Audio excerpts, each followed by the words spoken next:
Hey guys, welcome to another episode of Plant Fanatics. Today we're going to be talking about why your fig cuttings might be dying, so stay tuned.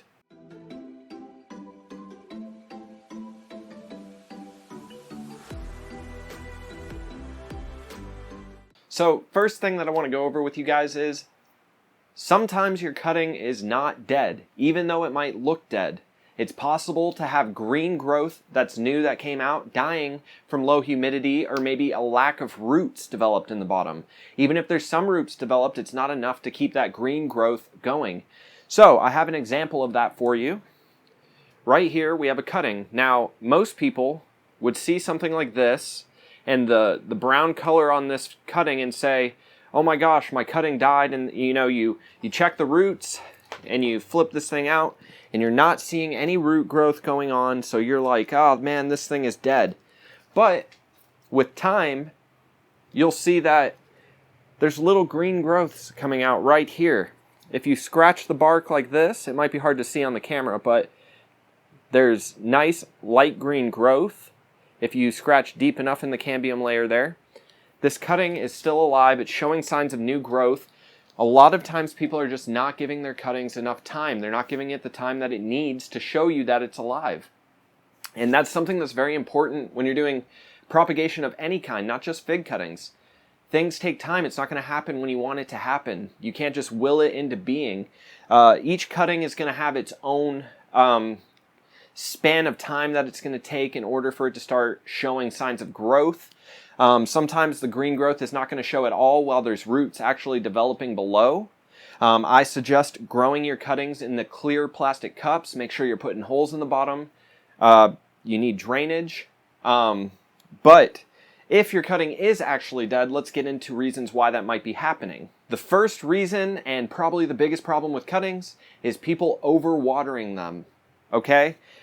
Now, I have a greenhouse here, but if you don't have a greenhouse, you can mimic that effect by putting a bag over the cutting in order to keep the humidity high. And if you have a bag or something covering your cutting, you are probably not going to need to water that cutting the entire time it's rooting. So if you're taking that bag off and you're just continuing to water because you're one of those people that believes you have to water every single week, like it's a scheduled thing, then chances are you're going to kill your cutting. You're going to rot it out. There's too much moisture. When you're covering that cutting, you want to give it as minimal water as possible, because if the soil was moist when you put it in there, it's going to be moist later. Now, something that could change that is if you have it on a heating pad. If you're using a heating pad, which I don't recommend, I recommend having putting your cuttings in a warm room. But I don't recommend using a heating pad, because what that can do is actually dry your soil out too fast. And you don't want that to happen either. It's just better to have a warm room with a bag covering your cutting, because it's going to keep that humidity in. Now, there are people that will show ways how, you don't have to cover your cutting, but you are going to have to keep an eye on it more if you're not. Because putting that bag just keeps that moisture in there. And yes, you might deal with mold, but mold can be taken care of, which leads us into our second reason your cutting might be dying, which is going to be mold. There's easy ways to deal with mold. I have another video that shows you how to get rid of mold on your cuttings.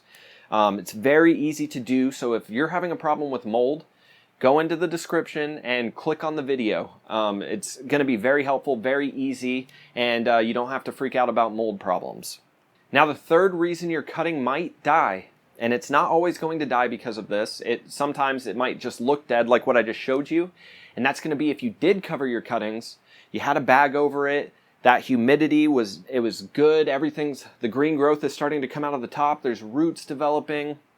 If you remove that bag too fast, you're actually going to cause a massive drop in humidity to the top of that tree. And those leaves were so used to that nice, beautiful humidity that was keeping them alive and vibrant. As soon as you remove that bag, that humidity tanks. And anything that happens to a plant very quickly is going to cause stress to the plant.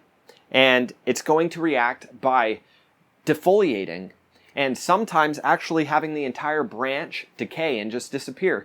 And you're going to think that it's dead. It might not be dead. If you give it a little bit of time without that bag, don't put that bag back on, especially if you see the roots developed in there and you have a good amount of roots filling that cup. Just leave that thing off. Let the new buds, there's going to be new buds that grow. Let those new buds start budding out. and let them get used to the lower humidity. If you put that bag back on, you're just going to run into the same problem. Now, if you had that bag on there and you're wondering, well, if my leaves are going to fall off when I take the bag off, how in the world am I supposed to ever take the bag off? And the answer to that is slowly. You do it slowly. Take that rubber band or whatever's holding that bag around the cup, release the humidity slowly. If you leave that bag with just some openings at the bottom and there's still humidity coming out of the soil, then you're going to decrease the humidity, but you're going to do it slowly, and you can just remove that bag over the next couple of days, and that'll keep that foliage healthy. It's going to allow it to get used to that lower humidity a lot easier. Now, that's not a foolproof method. Those leaves still might fall off, but what I'm trying to tell you is you don't need to freak out if leaves fall off of your cutting. If there's roots down there, then your foliage will grow back. Now, I will say, if you did put the bag over it and you saw the green growth coming out of the top, you need to keep in mind that even though there's green growth coming out of the top, there might not be roots in the bottom. So that would be a reason why that green growth would start dying too. Now, if that's the case, it might be more difficult for that cutting to recover. There needs to be roots in that cup before you remove the bag. And like I said, you don't always have to put a bag over things, but it does kind of make it easier. Your cuttings like that humid environment a little better. They seem to grow quicker, in my opinion. But if they grow mold, deal with that mold. These are the main reasons why your cuttings would be having issues. There's other reasons, but those are the most common.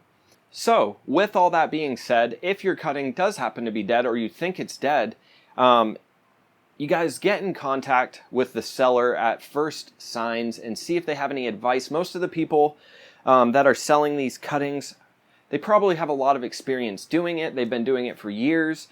They know how to be successful. If they told you how to grow the cutting, I know when I tell people how to grow the cuttings, I know what I'm talking about, and I also know that there can be issues that arise. So the best thing that you can do is get in contact with that seller at First Sign and just ask them, what's going on? Do I need to be worried? Is there anything that I could do? But most importantly, just remember to be respectful, be polite. You're never going to get anything you want out of life if you just go, rummaging like a bull through a china shop. Nobody wants to help anybody who's just coming at them all headstrong. Be respectful, be polite. That's the way you get things you want out of life. And I know now we're getting into this whole philosophical thing, but it's just true. People like respectful people, and people don't like disrespectful people. So come at people, and you don't have to be all apologetic about everything, but just be respectful. Say, hey, this is what I have going on. Do you have any advice for me? And if my cutting is dead, would you mind helping me out? Maybe get me some new cuttings if you wouldn't mind. Just, you don't have to be a pushover. Just be respectful. I know for a fact when people have approached me very headstrong, it gives me very little desire to even if it's not my fault, I want to make things right. But if you come at me in a disrespectful way, it's like, who in the world would want to help somebody out like that?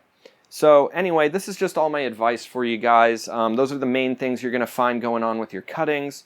As always, be patient. Nothing in the plant world happens quickly. But I know you guys can do it. If you guys like the video, subscribe to the channel, give it a like, and share with any of your friends who are growing cuttings and maybe they're running into some issues. A lot of the stuff is very simple to fix, and if anything, sometimes cuttings just die, for whatever reason. It could be a multitude of reasons, and sometimes you didn't do anything wrong. Sometimes that cutting just didn't take. But you just have to realize when you're doing cuttings, it's not going to be a 100% success rate. There are no guarantees in the world of plant propagation, but you can know that you're trying to do things the best that you can and search out for the best advice. And you'll lose some, you'll win some, and the ones that are successes, you learn from it every single time and you get better and better. As with anything, it takes practice. Thanks so much for watching the video, guys, and I look forward to seeing you next time.